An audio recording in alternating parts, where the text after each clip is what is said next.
What if I told you that your issues with your mother are your karmic assignment? What if your mother wasn't just chosen by accident? What if the very person who could not love you the way you needed was also the person who could teach you the lesson your soul came here to master? From the perspective of consciousness, we don't simply inherit eye color, culture, and family history. We also inherit energetic patterns. We inherit ancestral wounds. We inherit unfinished lessons. We inherit karmic imprints. And one of the most common karmic imprints is the belief that I am not worthy of love. The soul enters life carrying this imprint. Then life creates circumstances that reveal it, not to punish you, but to make it visible.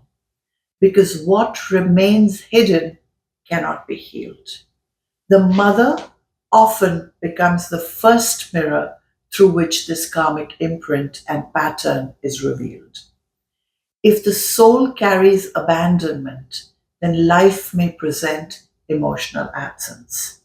If the soul carries rejection, then life may present criticism. If the soul carries unworthiness, then life may present conditional love. Not because you deserve suffering, but because consciousness seeks completion. Here, I would like to add something that is very aligned with my Omnisource healing work. The real wound was never the mother. This may sound controversial, but the deepest wound was never your mother's behavior. The deepest wound was the meaning you gave it. As a child, you could only reach one conclusion. If she doesn't love me, something must be wrong with me. That becomes the karmic distortion. That becomes the inner operating system. That becomes the energetic frequency you unconsciously broadcast. And then life begins reflecting it back through partners, friends, employers, money, health, purpose. Every area of life begins mirroring the same unresolved belief. Not because the universe is cruel, because consciousness is precise. It continues showing you the wound until you are finally ready to see it. And here I would move into one of the strongest teachings. The soul lesson is self love.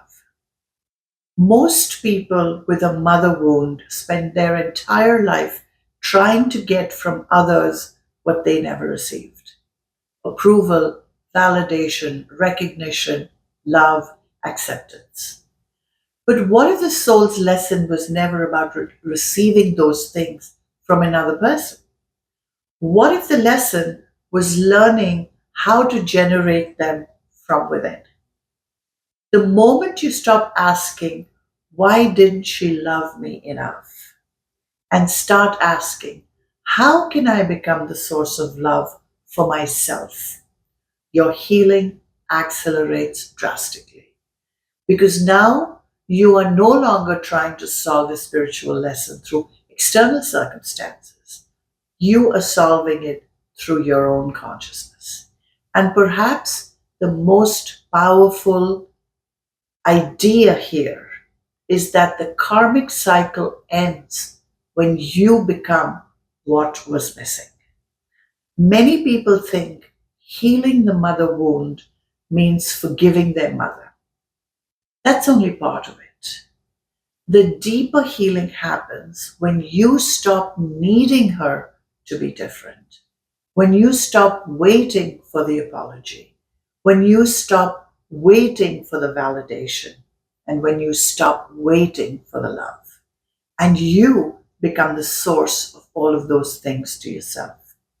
That is the moment karma completes. Because karma is not punishment. Karma is an unfinished lesson seeking resolution. And once you learn the lesson, the pattern no longer needs to repeat. You stop attracting people who mirror the wound. You stop creating circumstances that reinforce the wound. And you stop living from the wounded child and begin living from the awakened self. And this is how the cycle ends, not with blame, not with resentment, not even with understanding. It just ends with self love. Because self love is what the wound was trying to teach you all along.